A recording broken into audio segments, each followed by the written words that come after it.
Assalamualaikum warahmatullahi wabarakatuh. Salam sejahtera untuk kita semua. Perkenalkan, saya Hardianti, Magister Administrasi Publik, dosen tetap pada program studi Pendidikan Informatika STKIP Harapan Bima. Saya diangkat sebagai dosen tetap pada tanggal 10 November 2021 dan sejak saat itu telah aktif dalam menjalankan Tridharma Perguruan Tinggi. Dalam bidang pengajaran, saya secara konsisten mengembangkan pembelajaran berbasis digital, menyusun modul pembelajaran, serta menggunakan pendekatan yang menempatkan mahasiswa sebagai subjek aktif dalam proses pembelajaran. Pada kesempatan ini, saya akan menyampaikan video pengajaran dari salah satu mata kuliah yang saya ampu, yaitu Manajemen Administrasi Pendidikan pada program studi Pendidikan Informatika semester 1. Adapun jumlah SKS yaitu 2, jumlah pertemuan yaitu 16 kali pertemuan termasuk UTS dan UAS. Mata kuliah ini membahas konsep, prinsip, dan praktik manajemen administrasi pendidikan yang meliputi perencanaan, pengorganisasian, pengarahan, dan pengawasan dalam lembaga pendidikan. Mahasiswa akan mempelajari teori manajemen, fungsi administrasi, serta pengelolaan sumber daya manusia, keuangan, sarana-prasarana, dan teknologi pendidikan. Melalui pendekatan SCL dan STM, mahasiswa dilatih menganalisis, studi kasus, dan menyusun solusi kontekstual dalam pengelolaan administrasi pendidikan. Adapun capaian pembelajaran mata kuliah ini, yang pertama, mahasiswa mampu menjelaskan konsep dasar fungsi manajemen administrasi pendidikan. Yang kedua, mahasiswa mampu menganalisis dan menerapkan prinsip-prinsip perencanaan, pengorganisasian, pengarahan, serta pengendalian dalam administrasi pendidikan. Yang ketiga, mahasiswa mampu menjelaskan pengelolaan sumber daya manusia, keuangan, serta sarana dan prasarana dalam lembaga pendidikan. Yang keempat, mahasiswa mampu mengkaji peran teknologi, inovasi, serta etika dan hukum dalam manajemen administrasi pendidikan. Dan yang terakhir, mahasiswa menunjukkan sikap profesional, kritis, reflektif dalam menganalisis studi kasus administratif di lingkungan pendidikan. Dalam pelaksanaan perkuliahan, saya menerapkan 2 pendekatan. Yang pertama, pendekatan SCL atau disebut dengan Student Centered Learning, yang mendorong mahasiswa untuk aktif dan mandiri dalam memahami konsep. Yang kedua yaitu pendekatan CTL atau Contextual Teaching and Learning, yang menghubungkan konsep akademik dengan dunia nyata atau konteks lapangan. Metode yang digunakan meliputi ceramah interaktif, diskusi, studi kasus, dan penugasan berbasis proyek. Adapun teknik penilaian yang digunakan adalah penilaian holistik berbasis rubrik yang mencakup pertama, pemahaman konsep, kedua, partisipasi dan keterlibatan, yang ketiga, analisis dan penerapan konsep, dan yang terakhir, kualitas tugas akhir atau baik secara tertulis maupun presentasi. Seluruh penilaian dilakukan secara formatif dan sumatif untuk memastikan ketercapaian kompetensi mahasiswa secara menyeluruh. Demikian pengantar dari saya. Mari kita lanjutkan dengan video pembelajaran pada pertemuan kedua dengan topik pengantar manajemen administrasi pendidikan. Demikian, wassalamualaikum warahmatullahi wabarakatuh. Assalamualaikum warahmatullahi wabarakatuh. Waalaikumsalam warahmatullahi wabarakatuh. Alhamdulillah, kita bisa bertemu kembali di mata kuliah Ibu, yaitu Manajemen Administrasi Pendidikan. Nah, kali ini kita akan membahas terkait dengan pengantar manajemen administrasi pendidikan. Sebelum memulai perkuliahan, marilah kita berdoa sesuai dengan kepercayaan masing-masing. Berdoa dimulai.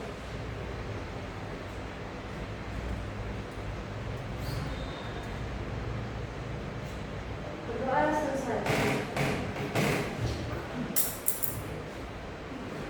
Sebelum masuk ke materi, Ibu absen dulu ya. Ya, Bu. Nur Anissa, Hadir, Bu. Sri Murningsih, Hadir, Bu. Rahmatullah. Hadir Bu. Firdaus. Hadir Bu. Ica Nanda Putri. Hadir Bu. Sri Astuti.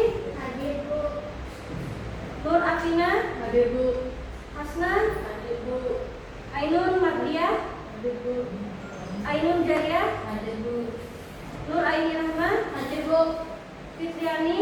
Hadir Bu. Sri Landasari. Hadir Bu. Diki Dermawan. Oke, sudah ya. Nah, baik, kita kembali ke materi. Itu tadi pengantar manajemen administrasi pendidikan. Nah, sebelum memulai masuk ke materi, kita akan membahas dulu terkait tujuan pembelajaran pada hari ini. Yaitu yang pertama, menjelaskan pengertian manajemen administrasi pendidikan. Yang kedua, memahami role lingkup dan fungsi administrasi pendidikan. Yang terakhir, mengaitkan praktik manajemen pendidikan dengan kehidupan nyata. Selanjutnya, sebelum masuk ke penjelasan materinya ya, Ibu akan memberikan 2 pertanyaan. Yang pertama itu, apa yang terjadi jika sebuah sekolah tidak memiliki sistem administrasi yang baik? Untuk pertanyaan kedua, bagaimana dampaknya terhadap guru, siswa, dan pelayanan pendidikan? Silakan teman-teman mahasiswa menjawab pertanyaan yang telah Ibu sampaikan tadi.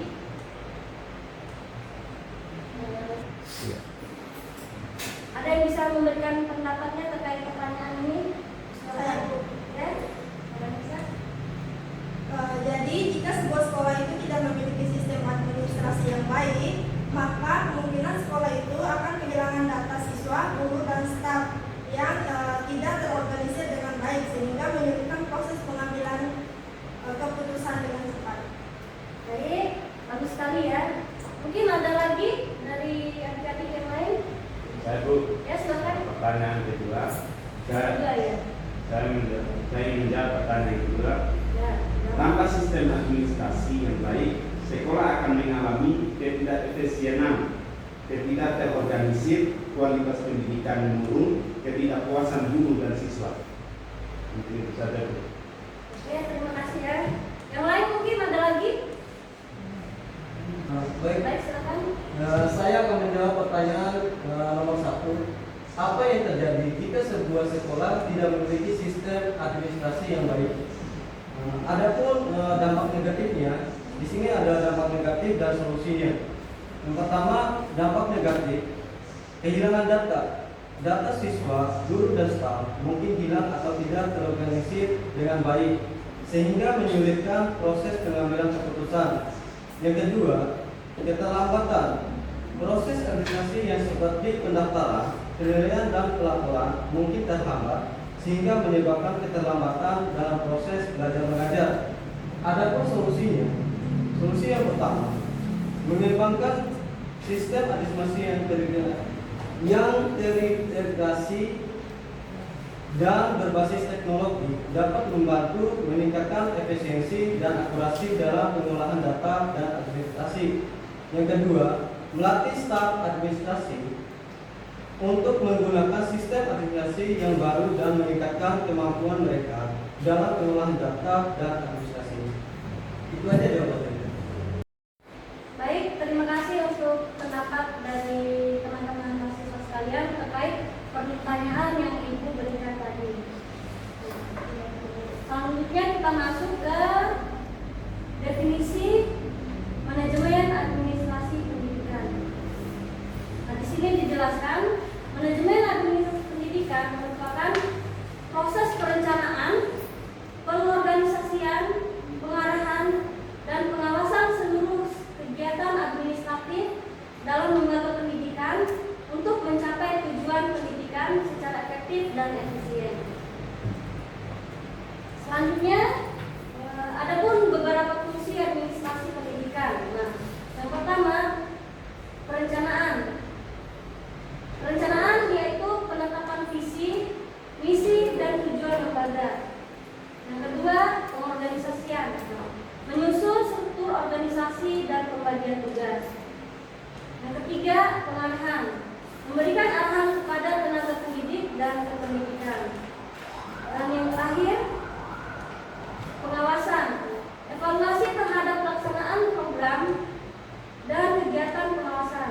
Evaluasi terhadap pelaksanaan program dan kegiatan. Lanjut ya. Nah, di sini ada sedikit pertanyaan ya untuk didiskusikan oleh adik-adik sekalian. Jadi pertanyaannya ini, jika Anda menjadi kepala sekolah, langkah-langkah apa yang Anda ambil untuk memastikan administrasi sekolah berjalan lancar? Nah, untuk menjawab pertanyaan ini, Ibu akan membagikan kelompok dulu ya. Iya, Bu. Dia akan jadi 4 kelompok ya. Sebelah kanan 1 kelompok, yang tengah jadikan 2 kelompok, dan sebelah kiri 1 kelompok. Jadi total 4 kelompok. Iya, Bu. Nah, silakan didiskusikan bersama anggota kelompoknya. Ibu berikan waktu selama 15 menit untuk memberikan jawabannya. Nanti akan diwakilkan oleh perwakilan kelompoknya. Silakan. Udah.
Bismillahirrahmanirrahim. Assalamualaikum warahmatullahi wabarakatuh.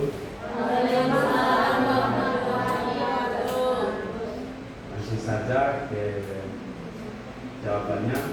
Sebagai kepala sekolah, untuk memastikan administrasi sekolah berjalan lancar, saya akan mengambil beberapa langkah. Yang pertama, pengoperasian, membuat standar operasi prosedur, menetapkan SOP yang jelas dan terdokumentasi dengan baik untuk setiap prosedur administrasi, mulai dari penerimaan siswa baru hingga pengarsipan dokumen. Pembagian tugas yang jelas, menugaskan tanggung jawab administrasi secara jelas kepada staf yang kompeten dan memiliki kapasitas yang cukup. Penggunaan teknologi, menerapkan sistem manajemen berbasis teknologi, misalnya software manajemen sekolah, untuk otomatisasi tugas-tugas administrasi seperti pengolahan data siswa, penjadwalan, dan pelaporan. Yang kedua, pemantauan dan evaluasi. Monitoring berkala, melakukan monitoring dan evaluasi berkala terhadap kinerja administrasi. Terus yang ketiga, kolaborasi dan komunikasi. Komunikasi yang efektif, membangun komunikasi yang efektif antara kepala sekolah, staf dan administrasi, guru dan orang tua siswa. Kerjasama tim, membangun kerjasama tim yang solid antara seluruh staf administrasi yang menciptakan sinergi dan efisiensi.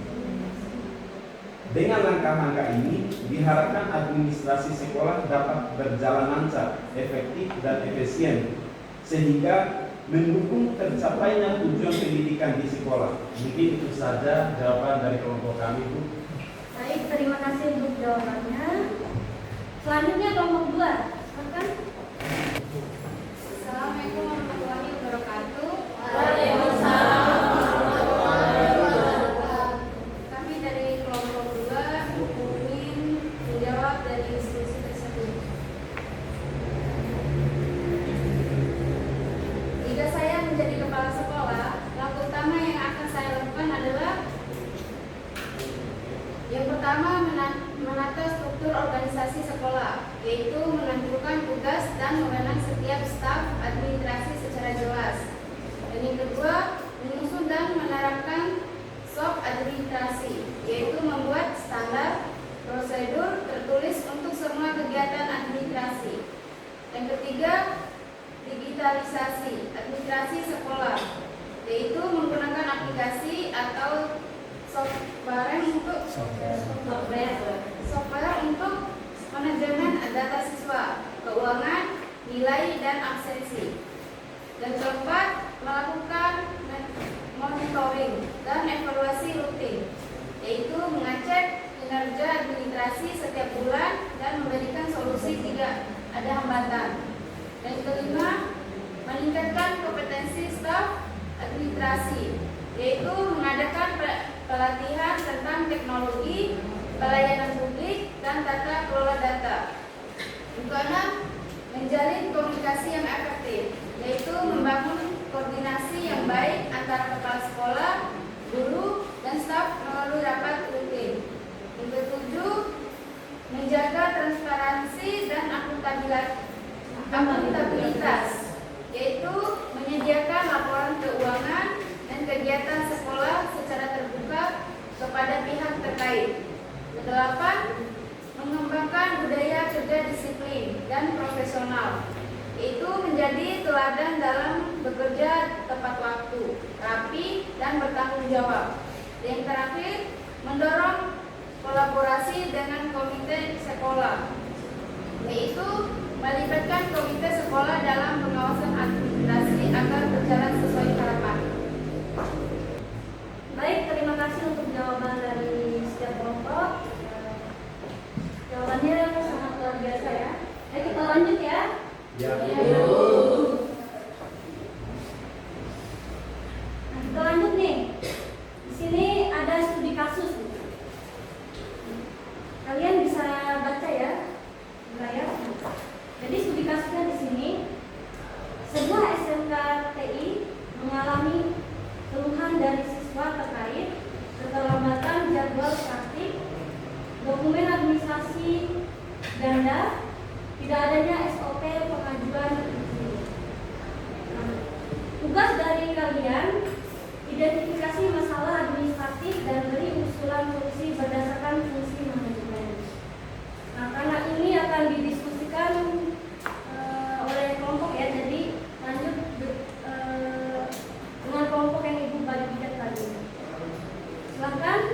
dari jawabannya untuk setiap kelompok. Ibu berikan waktu selama 10 menit.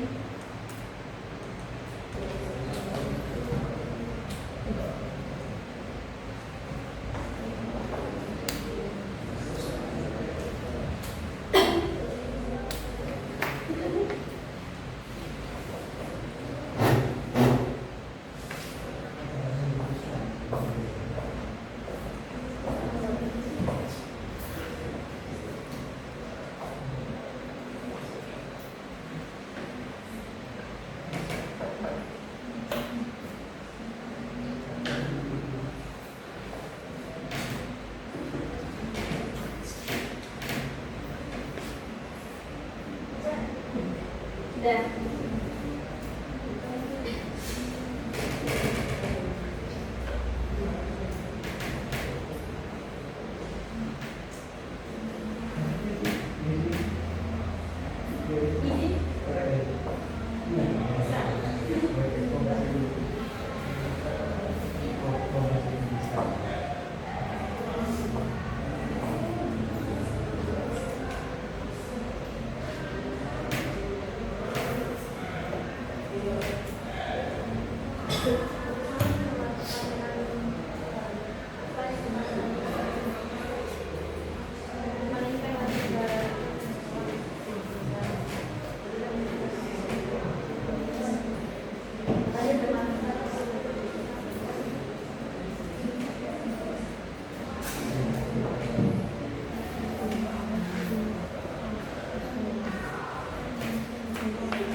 Baik, sudah ada mungkin yang bisa memberikan jawaban dari kelompok 4 mungkin?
Lakukan pelatihan internal kepada guru dan staf mengenai jadwal praktik dan penggunaan sistem digital administrasi.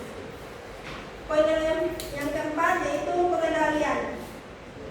Poinnya evaluasi berkala per bulan terhadap pelaksanaan jadwal praktik termasuk tingkat keterlambatan dan hambatannya. Yang kedua, audit internal dokumen untuk memastikan tidak terjadi duplikasi dan sistem perjalanan sesuai standar. Mungkin itu saja dari kelompok kita itu. Baik, terima kasih untuk jawaban dari setiap kelompok. Jawabannya sangat bagus ya. Jadi untuk pertemuan kali ini kita sudah di akhir materi ya. Sebelum mengakhiri mata kuliah Ibu, ini ada sedikit nih refleksi dan kesimpulan dari materi pada hari ini. Jadi refleksi dan kesimpulannya itu, apa satu hal yang paling Anda sadari atau pelajari dari sesi hari ini?